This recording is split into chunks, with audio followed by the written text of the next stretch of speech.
Hey guys, welcome back to the Addicted to Greatness YouTube channel. I recently did a talk at King James Lending.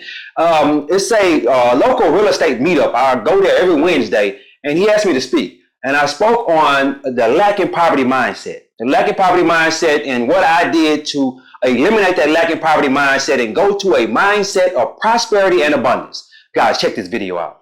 Let's do it. Come up. Yeah. That's a good place to start. I know that's mindset. Yeah. Is that fair to say? Most All of success comes from the mindset you're developing. Oh yeah. Oh yeah. That's how you get addicted right there to greatness. But thank you for coming out. I appreciate you. I appreciate it, man. I appreciate the stage to be able to come up here and talk to you guys. I've been watching James for a long time, since 2020. I actually been coming here, and I've often seen guys come and I'm like, man, I can do that. I can get up there and speak, you know what I mean? But the analysis paralysis, you know what I mean? It's like, I don't want to do that. I don't want to do that. But when James called me and said, hey, can you come speak? I'm like, let me talk to the Lord about it. Talk to the Lord about it. I wanted to make sure I was ready. I didn't just want to jump out there and, and just jump on stage and just fail, you know what I mean? But I want to go back to my childhood. I had a rough childhood. My mom, she was on drugs. I never met my dad. I met him one time when I was 13 years old. And so I came up with a lacking poverty mindset. The only thing that got me out of that lacking poverty mindset was my grandmother. I don't know if you guys know about the houses in La Porte that's right there on the beach. Anybody know about those? Well, my grandmother cleaned most of those houses. She used to take me to those houses, and I was able to see these rich people's houses, and it's like, okay, it's nice. I'd love to have something like this one day. Again? You said La Porte? La Porte on the beach. Yes. All those big houses back there. Oh, yeah. My grandmother, she cleaned most of those houses. She's passed on now. She died at 103. But she cleaned most of those houses, and I used to go with her, and I was just like, man, I'd like to have some of this one day. I used to sit in the window with the binoculars and look at the ships just pass by and stuff like that. And long story short, my grandmother put something in me to want more. I would go home and tell my mom about those houses and stuff like that. I'm going to have me a house like that one day. And she would tell me, son, that ain't for us. That ain't for us. Guess what? We live in a house like that now. Because I didn't let my mom, and she didn't know what she was doing. She's on drugs, she didn't know. But she almost instilled that in me not to want more. You understand what I'm saying? So as I think about that now, I'm like, dang, man, I came so close to not wanting more, not, being the person that God wanted me to be, so, and fast forward, me looking out at those ships, I ended up working at the shipyard. Worked there for 21 years. I actually just retired in 2022, July 2022. In July 2022, God told me he had something for me to do. He needed me to leave. I'm like, leave. Now, mind you, all the way up to those years, I worked my way all the way up to the crane operator. If you pass by the port and you see those big cranes, that's how I used to run those cranes. Now, those cranes, it takes a long time to get certified to operate those cranes. It has a 90% failure rate, 90%. So me riding in the truck every day, looking at those cranes, like, man, I'm gonna be there one day. I'm gonna be there one day. And everybody used to ask me, man, you ready? You think you ready? Man, I've been ready. This is my job. I gotta have this job. So I went in with that mindset that I'm gonna be successful. So when I went up there, everybody was saying, man, you just going through. You just going through this. I say, man, I was already ready for this. I know it sounds like I'm being arrogant, but I was already ready. You know what I mean? So I got in there and I started doing the job. I did it for about 4 or 5 years. And I went to the top of my income, more than I ever made. It was like $220,000 in a year. Now I could have made more, 300, but I like being at home with my family and stuff like that. But God said, hey, I need you to leave. I'm like, but God, you just gave me this job. Why you want me to leave now? You know what I mean? He said, there's no growth there. You've already reached your ceiling. You can't grow anymore. It's time for you to go. I got to thinking about that. I didn't listen to him right away. He told me in 2020. I didn't listen to him right away. I actually didn't step out until 2022. And when I stepped out, I struggled. I struggled hard because I had to go from an employee mindset to an entrepreneur mindset. So I'm saying that because And some of you guys that want to go from the employee mindset to the entrepreneur mindset, that's hard. But the only thing about it, I had already been doing it already. On the side, I had my eBay business. I was DJing on the side.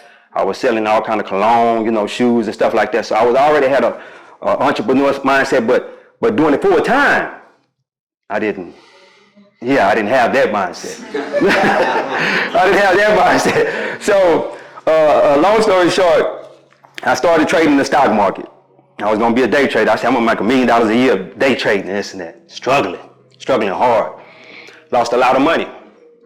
I said, God, I'm struggling. I need you to help me. Let me tell you something about a man that takes care of his family and stuff like that. When we get to struggling like that, we get to calling on the Lord. Lord, come on, man, you need to help me. You told me to do this now, He said, but I didn't tell you to, do what you're doing, though. I didn't tell you to be a day trader. I wanted you to step out and do what I wanted you to do. You know what I mean? But you want to do what you want to do, so go ahead and do that. Bump your head and this and that, and But he gave me the answer to my struggles the next day. And it's the way Warren Buffett trades options, which is leap options, which I don't have to sit in front of the computer screen all day because I was sitting there 6 hours. And anybody that know you ever day traded, when you're sitting in front of the computer screen for 6.5 hours, you feel like you got to be doing something. And you're just jumping in and out of trades and like, oh man, I'm losing money. So one day I made $4,700 in one day. And the next week I gave it all back because the mindset, you know what I mean? So I said, I bumped my head for probably about another 6 to 9 months, making money, losing money, making money, losing money. And I said, well, let me go ahead and do the way God told me to do it. And the way God told me to do it, I've been trading ever since. I haven't lost a trade yet. So, doing the Warren Buffett strategy, which is leap options. He buys options a year to 2 years out. And, they don't burn up as fast when you buy them like that. But yeah, and I recently this year found out exactly what God wanted me to do. He wanted me to start this mentorship. Actually, he had spoke that to me years ago. He spoke that to me years ago. And me not knowing, me being scared, and I say this to my wife, baby, raise your hand. Raise your hand. That's my purpose partner right there.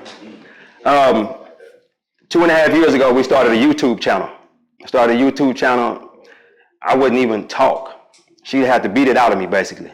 Come on, talk. You need to talk. I'm like, nah, you just talking. But God was opening me up for something different. He's opening me up to what he was calling me to do. And he used her to do it, And that's why I call her my purpose partner, because I told her back in, like I say, 2022, hey, I'm leaving this job. She said, you sure? God told me to leave this job. You sure you heard from God? You sure that was God told you? When you're making that kind of money, she's like, no, I don't know, that's God, But she said, well. That's the devil. but if if God told you that, let's go. I'm with you. And I was going to start that YouTube channel by myself. And I said, hey, I'm going to start this YouTube channel by myself. Do you want to start it with me or I'll do it by myself? She said, let's do it together.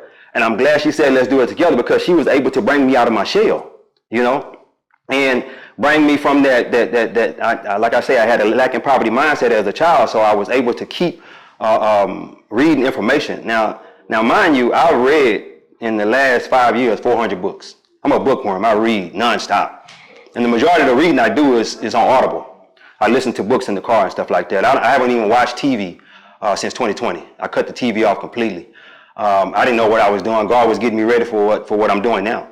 But I said all that to say this. If you're struggling with a lacking poverty mindset, a lot of people, they struggle with it. They don't even know they have it. They don't even know they had that lacking poverty mindset. If you're struggling with that, the best way to get out of that is to believe what God says about you. In John 10, verse 10, it says, the thief comes only to steal, kill, and destroy, but I have come that you may have life and have it more abundantly. He wants us to live that abundant life. And a lot of times we have family members, friends, and other people that will stop us from living there because they don't want you to leave them. And you don't want to leave them, so guess what you do? You self-sabotage yourself. You self-sabotage yourself so that way you can stay on that level. You'll make a little bit of money, get a little success and whatnot, and you'll give it all away, or either go buy the whole family gifts, which, everybody, all 25 members of your family, to go buy them all gifts, so that way you can be back broke, so you can, come back down to that level, You know what I mean? But if you're a person that self-sabotages yourself, you have to become aware of that you're doing that. You know, some guys will make $100,000 on one deal and they won't do another deal for a whole year. Yeah, they just sit. They won't do it for a whole year.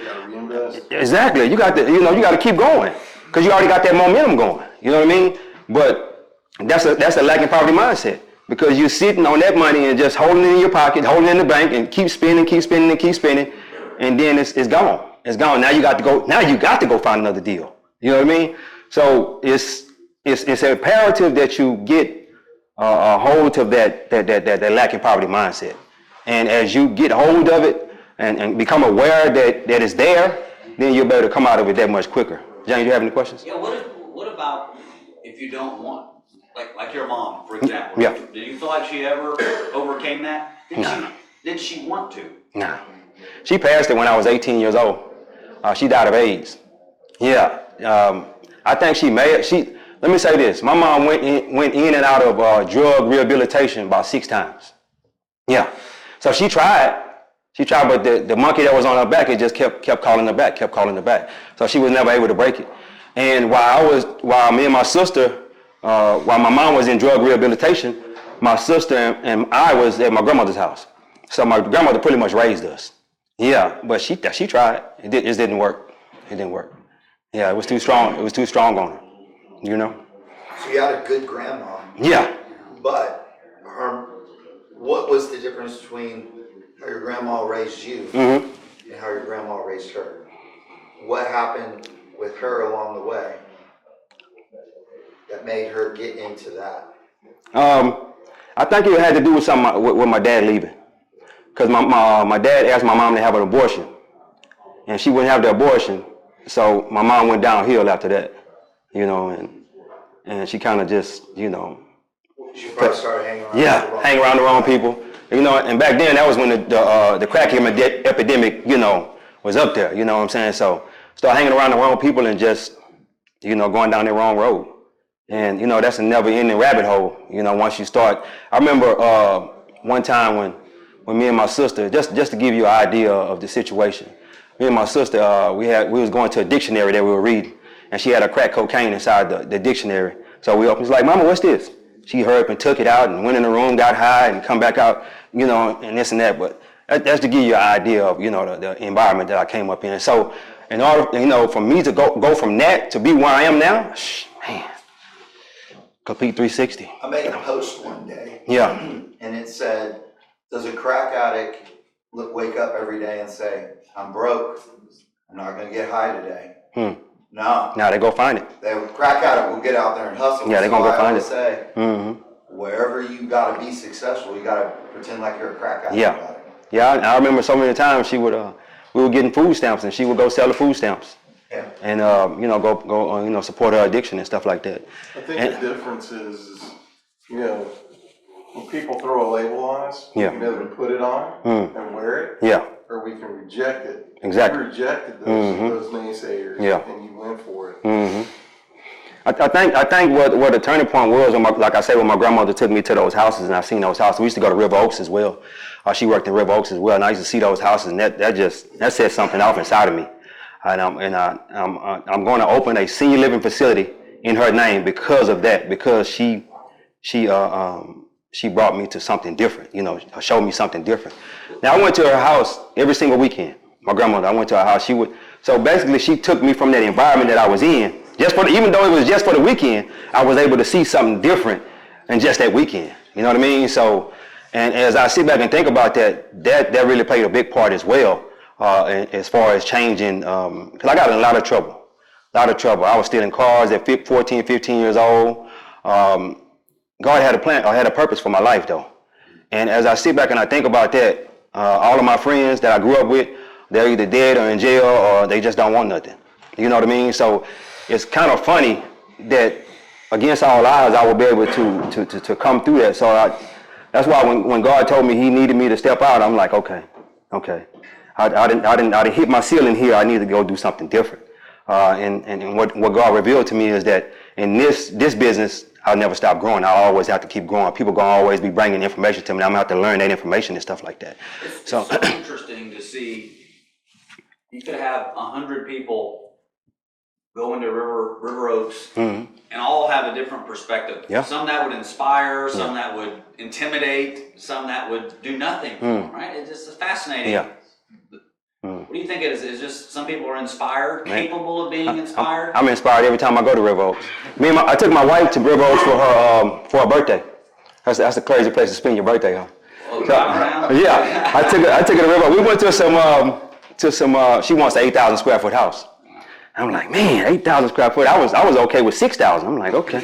She wants 8,000. I'm like, all right, well let's go look at them then. So we went to her for her birthday. I took her out to eat and stuff like that, and I took her to some of the houses over there, and they were 8,000 square feet. I'm like, man, this is big. This is huge. But now she got my mind open to the 8,000 square foot house. Before that, I was like, no, man, it's too big, But 8,000 square feet. Time for your kids to go off to college.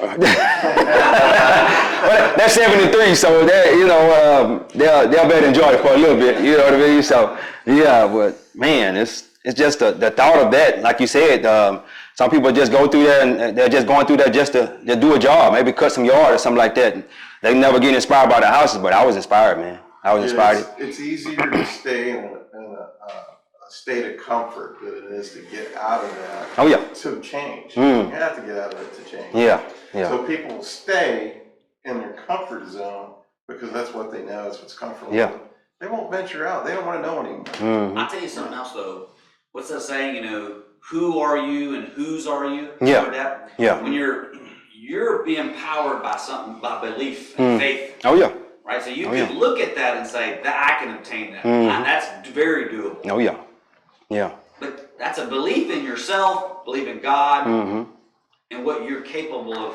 Yeah. A lot of people, I think there's an element of that, right? I mean, you look at a house, flipping a house. Some people would say, yeah, that sounds great, but I can't do it.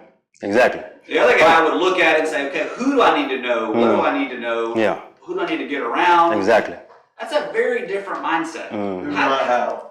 Huh? Who, not Yeah, how. Who, not how. Exactly. And I've helped many people, very little funds get going. Yeah. They just built a relationship up, and I believed in them. Yeah. Yeah. How do you get to that place where you really feel like I can obtain anything I'm after? I say get in the Word. Get in the Word of God. Mark 9 verse 23 says everything is possible for one who believes. Keep saying that over and over again. Mark 11 verse 24 says whatever you ask for in prayer, believe that you have received it and it will be done. How do you believe? You have faith. Asking you shall receive. Asking you shall receive. Seeking you shall find. Knocking the door will be open to you. What a man thinketh there, so he becomes. Yeah, there it is. Change your paradigm. Yeah, go ahead, brother. A couple things. So, first thing, you mentioned that you're opening a senior living facility. Yeah. I come from the senior care world, so if you want to come afterwards, we can talk about Okay. That's not right now, but it's definitely on my mind. God has put that on my mind. Yeah. Most definitely. I can add value there. Okay. And point number two is, not sounding arrogant or whatever, but I grew up in an environment where, thank God and in my surroundings that, I had people they were prosperous. Affluent. Right? Affluent. They weren't necessarily like, Yeah. Trump prosperous. Yeah. Their parents were high-level executives, that sort of thing. And even then, have a lacking mindset. Now, I'm talking about the children. Yeah. Right? That's where I grew up. Okay. So the question to you is why do you think that is? I grew up very much believing I'm going to be a millionaire when I grow up, and I believe in it so much, it's within my soul. And the people surrounding me would laugh at me. And I said, well, you keep laughing all day long. Yeah. I don't know. I'm still going to keep the course. But only one or two people actually believed in me when I was, at a young age. Why do you think that is? If they are surrounded and living in that environment, they still have a lacking mindset. We're negative by nature. I'm sorry? Most people are negative by nature. Period. Negative by? Yeah, most people are negative by nature. Oh, human nature. Yeah, human nature is negative. When anytime something happens, we immediately go to the negative side. Let's say you call your wife and she don't answer 2 or 3 times. You done call her back to back. What you thinking? Something happened to her, right? And instead of you thinking, hey, she gonna call me back or whatever, you immediately go to, I wonder if something happened to her and this and that. But we're just negative by nature. So by them not believing that they can be affluent, even though their parents were affluent, they just thinking negative already. And they counting themselves out before they even start. I was the same way like you. Nobody believed in me. Nobody said, hey, I'm gonna be a millionaire one day. I'm gonna do this. Nobody believed that. Some of the things that I have now, I can't even believe that I have them. But it's just me constantly manifesting and visualization. I believe in that. Meditation. Every morning when I get up, I'm having a gratitude session. I meditate and I pray every morning. Normally takes about an hour. But if you guys don't do that, I recommend you do it. Yes, ma'am. On that question, what makes somebody that has something, like y'all were mentioning, like sometimes we have a good childhood, we have a lot of stuff, and our parents are prosperous and whatever. But like you said, what I found all this time, it feels like so long, but my husband, he came over here to the US from El Salvador, and he came to the street. There was nobody here in the US that he knew. And one thing that he hanged around people that let him in, because he didn't have nowhere to go. So the people that let him in were drug dealers. But he's like, I'm not gonna do that. It's your mindset. And then there was another thing. 3-4 years after, he got to know the Lord. And one thing that I've seen is that many times the key to everything is knowing God and trying to be faithful with Him. Oh, yeah. If you're faithful with Him, if you do what He's asking you to do, He'll back you up. You will have struggles. Don't get me wrong. You will have struggles. Because right now, currently, I can tell you, we're going to a struggle that we're like, what happened? When is this going to finish? Yeah. But you know what? My husband is the person, and I always looked at it. I'm a teacher myself, but my husband's always been working in construction. So, but with knowing God, he's always been in that mindset. I got this money, I'm going to invest it in something. I got this money, I'm going to invest it in something. And because of that, coming from the street in Canal, now I can say that he has 5 properties. Yeah. And what made the difference? He's been giving what he needs to give to God. He's been serving God as much as he can and working the other part as hard as he can. Yeah. So I believe strongly that a lot of times we're brought up and we have I am amazed. The first thing I saw about James is how his 10-year-old, 8-year-old made a first deal. I'm like, I tell my kids, I'm like, oh my God. Yeah. We have it, guys. We know how to do this work. Yeah. Y'all just need to follow. And unfortunately, they've had it easy, and I guess we haven't done good enough job in there to be putting it in there. Yeah. That they're like, I don't see that. I don't see myself doing that. It's the mindset. But when we push and we see they have to go to school, and they see all kinds of friends. And so in that area, they're focused on, my friends are doing this, my friends are having this, I want to have that, and they're seeing it easy. They just want to have the fun, but they don't realize that whatever they do today, that's going to be the result. Something though, I tell you, my son just closed his first deal, you saw that. He made $6,700, he's 10 years old. Now, what he wanted to do with that, he said, Dad, I want to buy a limousine. And I want you to drive me to school. Yeah. Well, he said, that's what I want to do. And I said, no. One, I'm not your driver. And I said, look, you're going to reinvest that. That's what you're going to do. You're not going to go blow it all and got to start over. So, I mean, at that very moment, he's 10, right? At that very moment, I stopped his thinking and tried to get him to see things the right way, which is, you can double this, you can double that, and double that. And by the time you're 15, 18, you really have built something. You go blowing it on not nonsense stuff like that. And it's one thing, there's a certain point, and this will be my only point to this, There's a certain point where it doesn't matter what you buy. You want me to be your limo driver? You got 300 grand and you're 15? It doesn't matter. Is that fair to say? It doesn't matter at that point. You got to build that momentum. Yeah. You talked about that earlier. You build that momentum. You get enough going, it doesn't matter at that point. Mm-hmm. Yeah. Right? That moment, though, right? I shaped his mind. A little 10-year-old mind. I wouldn't let him think anything else. And I think a lot of that comes down to your mom might tell you, hey, you ain't no way you're gonna do. You rejected that. Oh yeah. That takes a lot from a I didn't reject it right away though. well, sure, right? Yeah. You're thinking they want the best for me. Yeah, exactly. Mm-hmm. So my son is fortunate in that he had somebody like that, and I didn't have that necessarily. Yeah. Where now my dad was very good to me, but I mean, from a business perspective, you know, I mean, it wasn't saving money and all that stuff. Like, so I think that's a really big thing there is having the right mentorship, having the right people to guide you. Mm-hmm. Most definitely. Or to keep you from doing certain things. Exactly. Which gets back to counsel. About Proverbs. Oh yeah. I got several mentors. I've had mentors ever since 2010. My first mentor was Dave Ramsey. I mean, I know most of you guys know him. That was my first mentor. And the reason was because I felt like you had to gamble your way to success. So before I got married, back 2008, 2009, I had a bad gambling problem. So I would, that was that self-sabotage. I would make some money, give it all away. Make some money, give it all away. Now, sometimes I would win, win real good, but majority of the time I would give it away. And I say, well, I can't go into this marriage with this gambling problem. I got to change this. So I went and got Dave Ramsey as my mentor, and he taught me a lot of stuff, and I gave the gambling up and this and that. And the marriage was good because I didn't have those financial problems, but we struggled in other areas. It was the small foxes that ruined the vine. I leave a cabinet open, she yelling about that. She leave a toothpaste out, I'm yelling about that. It's like stuff like that. And they say the first 5 to 7 years of marriage is the hardest. That's the truth.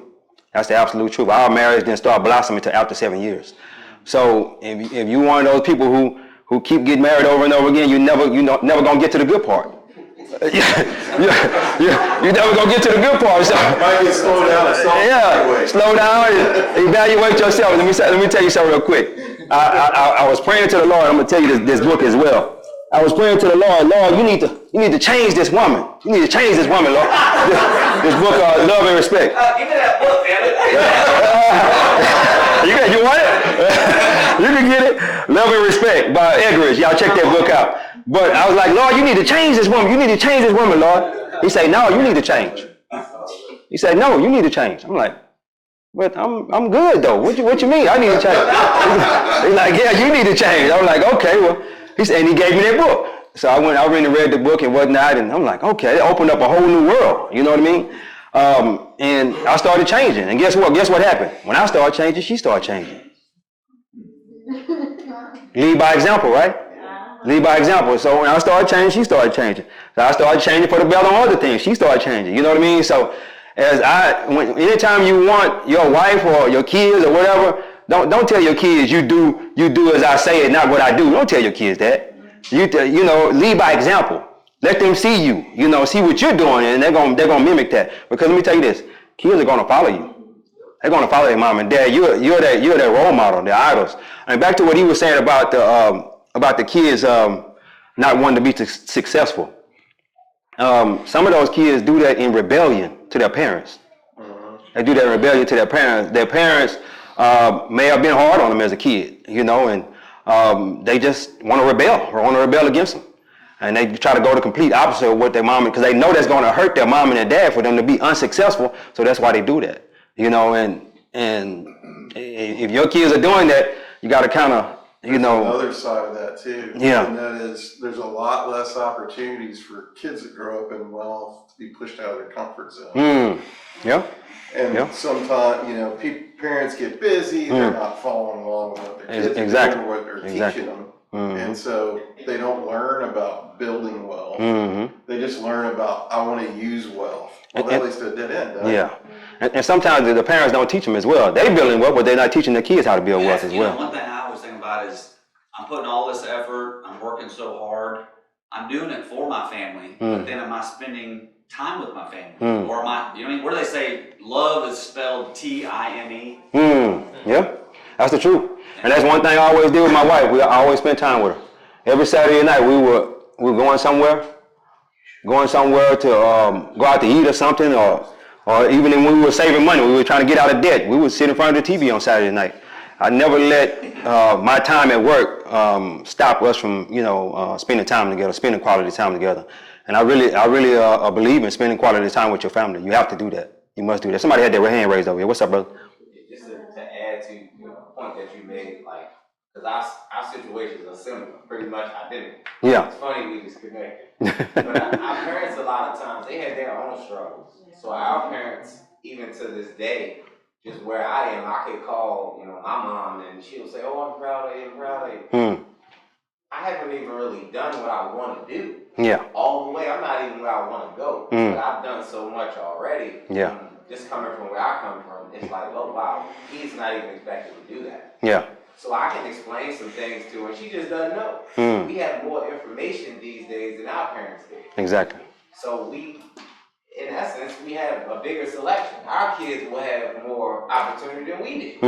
That's just how it works. Yeah. So a lot of times, just like I said, our parents, they can't teach you something that they don't even know. So, that's the truth. And I would say this too. A lot of them never took the time to find out. Because I got a book right here, The Science of Getting Rich. This book was wrote in 1910.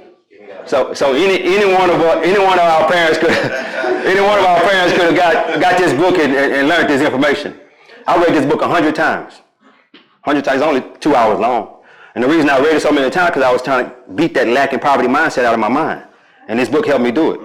One of the first things he said in this book is, no man can ever get to his fullest potential unless he's rich. He can't help other people unless he's rich.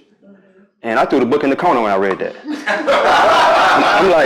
I'm like, man, that don't even sound right. But I had to go back and look at it to see why he said that. It took me probably about 3 or 4 months to go back to the book. You know what I mean? I said, let me go back and visit this book again. That's a book that as you grow, it reveals more to you. Exactly. Exactly. Yeah, I was listening to it on the way over here. You know what I mean? So, and they have a 90-day challenge. I want you guys to check the Science of Getting Rich 90-day challenge. It's on YouTube.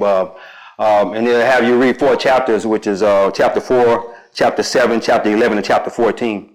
And as you do that, that's going to help you get out of that lack and poverty mindset. It's going to help you also understand that God wants you to be rich because he can bless others through you if you are rich. You know what I mean? You can't bless others if you got a bunch of debt and you paying on everything. How can you bless somebody else?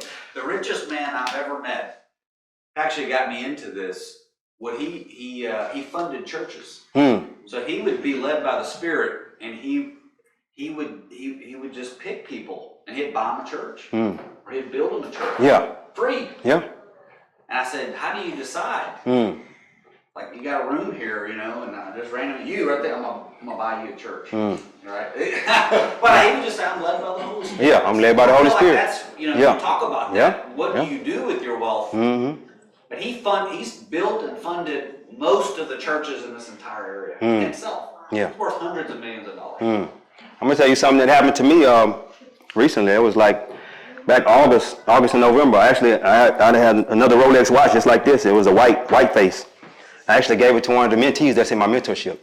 God told me to give it to him. I'm like, why would you tell me to give him this watch? I ain't never gave nothing like this away. You know what I mean? And I gave it to him, and it's like, he said, yeah, I was struggling with the fact that I would never own nothing like that. I'm like, okay. So he was basically going to carry that through life. I would never be able to own nothing like that. So God told me to give it to him so it would open up his mind to be able to have something like that. Another thing I did, I gave a motorcycle away, $30,000 motorcycle. God told me to do that as well. That was back in November, August. I think it was August. But I had rode the motorcycle in like 2 years. I put decked it out, big wheels and airbags and everything. And the bike had been sitting for 2 years, and I took it to go sell it. Pasadena Motorcycles took it up there, and the bike is worth probably about $30,000. and they told me they was gonna give me $6,500. I'm like, no, you don't give me no $6,500. So I took it back and put it right back in the garage. But they gave me such a low offer because the bike wasn't mine anymore. The bike wasn't mine. The bike was for me to give to somebody else. I believe in sowing seeds. So fast forward months later, the guy he hit me out. We was gonna go to the bike rally in November in Galveston, and I took a picture of the bike and put it on Facebook and whatnot. I pulled it out the garage, I shined it up and this and that, and took a picture of it, put it on Facebook and this and that. And the guy messaged me. He texted me. He say, if you ever sell that bike, I want to get it. I want to get that bike from you. I'm like, okay. Because I hadn't really, I thought about selling it, but then I changed my mind. But then he messaged me, and God said, I want you to give him that bike. I want you to give it to him. He got a picture of it. God said, I want you to give him that bike. I don't know if all y'all can see that. Yeah, he's like, I want you to give him that bike. And I'm like, give it to him. Lord, you don't want me to, get some money for it? No, I need you to give it to him. I need you to believe me for something greater. I'm believing for a T-Rex right now. I don't know if you guys know what a T-Rex motorcycle is, but I'm believing God for a T-Rex right now. He said, I need you to, I'm trying to open your mind up to this abundance. Going, like I told y'all, going from that lacking poverty mindset to giving stuff away. And I often talk to my wife about this. We're gonna give houses away, cars away, all kind of stuff. It don't matter, I don't want to be attached to anything. Because if God says give it away, I'll just give it away, Is he telling you to give away another Rolex? No, not yet. That's the only one I got. That's the only one I got, but he ain't told me to do that yet. And a lot of people say that. I had a guy last week, he said, the Lord tell you to give me that Lamborghini? I'm like, nah, he ain't told me to do that. So I'm going to hold on to it until he tell me to give it away, you know what I mean? But it's opening your mind up for abundance. I would say this, guys, and you guys may not believe me when I say this. Everything you want in this world is in the hands of somebody else. Everything you want. I don't care what it is. It's in the hands of somebody else, and they're probably not using it. It's probably sitting in the garage, sitting in their closet or whatnot. God told them to give that away, but a lot of times we just don't listen. We don't be obedient to what God told us. And by them not being obedient, the person that needs to have it, they don't have it. You know what I mean? So I just want to keep being obedient to God. Whatever he tells me to do, I want to do it. Just keep doing it. And as he keeps, as I keep trotting along and doing what he says do, he'll bless me that much more. I believe in God for an airplane as well. I visualize myself in that airplane on a regular basis. I remember back, I put on my goal list to own an airplane. To take flying lessons. God said, no, I need you to believe me for the airplane. I'm like, believe you for the airplane? And then he showed me a black guy that owned the airplane. I ain't never known nobody had no airplane. And the guy told me, you don't know a black guy that owns an airplane. I don't know a black guy that owns a Lamborghini. I'm like, where did he? That was God speaking through him to me. You know what I mean? So, and I've had many occurrences with airplanes over the last 2.5 years. Many occurrences. So, guys, think big. Think big. Stop with that small. Is that red? Huh? The one you're visualizing, isn't that red? Yeah. What you know about that? You see what I'm saying? Confirmation. Yeah, confirmation is all it is. And my daughter, she drew it too. She drew it as well. Confirmation. So, guys, just believe. Believe God for what he's told you. He's told us a lot of things in the past, and we just kind of shun it down. Oh man, I don't want. I want to do that, but I don't see how I can get paid from that. Well, you don't necessarily have to get paid for it. You can keep doing what you're doing on the job, but kind of go the route that he wants you to go. I've got one last question. You talk a lot about hearing God. How do you hear God more often? A lot of times it's the good thoughts that you have. It's never the negative thoughts. So if you have a negative thoughts, that's the devil. But God, he gives you those good thoughts. A lot of times he repeats stuff over and over and over again to you. And he gives you confirmation, just like you were saying, just like we were just talking about there. That's confirmation. God speaks through people as well. He speaks through my wife sometimes. Sometimes I don't want to hear her when she say what she say. But I'm like, okay, but that's God speaking though. I remember when he told me to start the mentorship, because I've been mentoring for the last 5 years for free. Anybody that wanted to, meet up and have lunch, I mentor them, and A lot of the guys would waste my time. They wouldn't, do anything with the information I gave them and stuff like that. And he told me to start the mentorship. And how he did that, I was walking through the park one day and I was listening to a sermon. And he said, hey, you need to start charging for mentorship. I'm like, start charging for mentorship? I ain't never charged nobody for mentorship. I didn't even feel like I could be paid, for mentorship. And an hour later, a guy called me and asked me, how much you charge for mentorship? I'm like, okay, there it is. Let's go. You know what I mean? And I locked in on that, and ever since then, I've been flowing and going. Who all in the mentorship in here? Got three of the people. 3 people in here. Okay, 3 of my guys are in the mentorship. They're here. But as I just keep leaning on him, he just keep revealing things to me, and I love it. I love it because just imagine this, guys. How many guys in here have got into a bad deal or a bad real estate deal? If you would have prayed before that, you probably wouldn't have got in that deal. Prayed and just continuously keep talking to God. God, tell me what I know. You know what the deal is. I don't want to get in a bad deal. Reveal to me what the deal is. And if this is not a deal, then stop. And a lot of times we'll keep pushing. We'll keep pushing. Even when he's told us, no, this not a good deal, we'll just keep going. And when we should have stopped, you know what I mean? It's not a good deal. And you'll feel it in the pit of your stomach. That's God. That's God talking to you. He's talking to you. No, don't do this. Don't do this. And you just keep going because of your selfish ambitions. You want to be selfish and accomplish that. Our will versus his. Huh? Our will versus his. Yeah, our will. We want to go where we want to do versus what he wants us to do. And a lot of times he'll tell you, he reveals things to us, but we just don't listen to him. Yes, ma'am. I think just to add to how you hear God's voice is you're getting to know him on a personal level, where you know his nature, his character, the way he speaks, the way he just, his thought process. I think a lot of times we feel that we are clever, that we're smart, and we think it's us, and not knowing that it's God who put the good things in us.